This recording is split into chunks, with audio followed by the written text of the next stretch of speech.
guys, it's Scott here and welcome to another episode of my Road to Glory. This one is looking at our Division Rival Rewards from Div 2 Rank 1, which is not too shabby. We are now in Division 1 as you have seen in previous episodes, but obviously Division Rival Rewards are based on the division that you start the week in, hence why we get Div 2 instead of Div 1 rewards. I'm also going to quickly show you the fact that we did complete Jota, his objective. We did that over a few streams and a little bit off stream when I was ill. I did these squad battles whilst I was laying in bed because it's just so easy and so chill. So that was good. So we did manage to finish off that. And again, I'll show you that and then I'll show you the Div Rival rewards. This is basically just a bit of a squeezed in episode before Foot Champs, which starts as it stands when you're watching this today. Now, you got to wish me good luck today because roughly when you're watching this, I'm going to be on the way to the dentist for 3 hours, and then I've got Foot Champs to play on both accounts. So it's going to be a pretty stressful day. I hope that you guys do enjoy today's episode, though. There's not too much in it, but hopefully you do enjoy it anyway. If you do, thumb it up, subscribe. Let's get into it. So as I said before, this is us completing the very, very end of Diogo Jota, looking through some of the other objectives as well. I do plan on both accounts actually this year, but specifically the Road to Glory, I want to try and get level 30 in every season.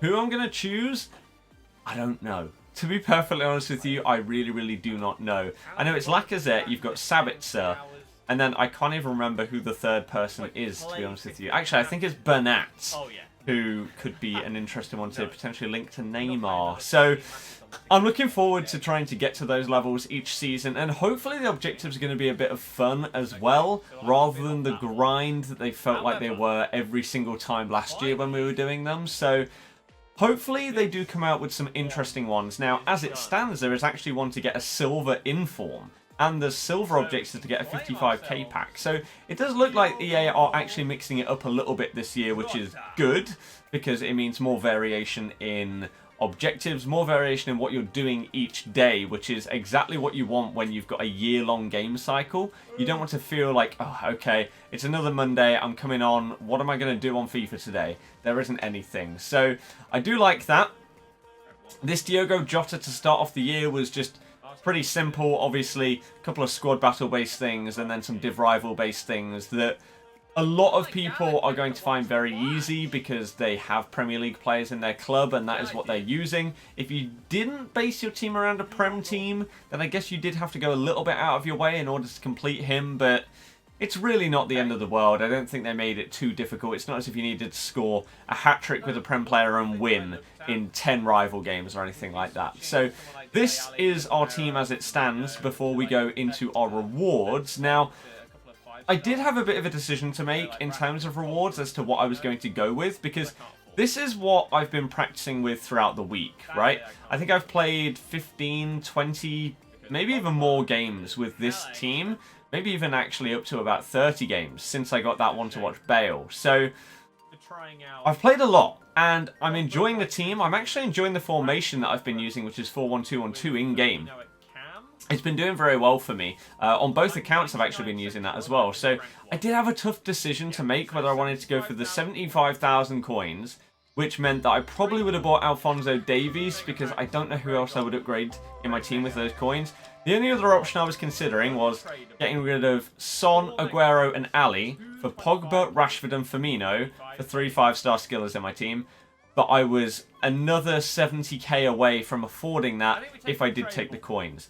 Other options obviously were tradable and untradeable. I think tradable is very, very risky because if you're going to take tradable, you may as well just take the coins because you're trying to get actual coins. Whereas if you take untradables like I did, then you are basically hoping that you get some good SBC fodder and potentially a good few players for your club. So we obviously go into this hoping that we're going to get something sick. And our first one here, we actually get Alejandro Gomez, who is a beast on this game by all accounts. Everyone said that his inform was incredible, and then when this card was the main one that people were getting in their packs and everything, a lot of people started using this one instead. And he gets very high ratings from people, and you'll see when we check his price right here, he's nearly 60,000 coins. So we've basically just got ourselves an absolute blinder of a super sub. from taking these untradeable rewards, which is pretty nice considering I didn't know what I wanted to do with rewards. I didn't know what I wanted to do in terms of upgrading my team exactly. I feel like because I've played like 25 games or something with the current team that I have, I want to go into FUT Champs with that one and see how well I do with it, rather than changing something the day before and then not being used to that player going into a very, very big set of games for this weekend in Champs. So that's one of the main reasons why I went with Untradeable, and I was hoping that I either got someone that's already in my team so that I could sell them and use the Untradeable version, someone incredible, obviously, or one of two things. SBC fodder, which someone like that Strakosha right there, perfect for me. I'm not going to use him in a team. I can easily plonk him into some kind of SBC that comes out in the future where I need a decent rating. 83 right there, perfect.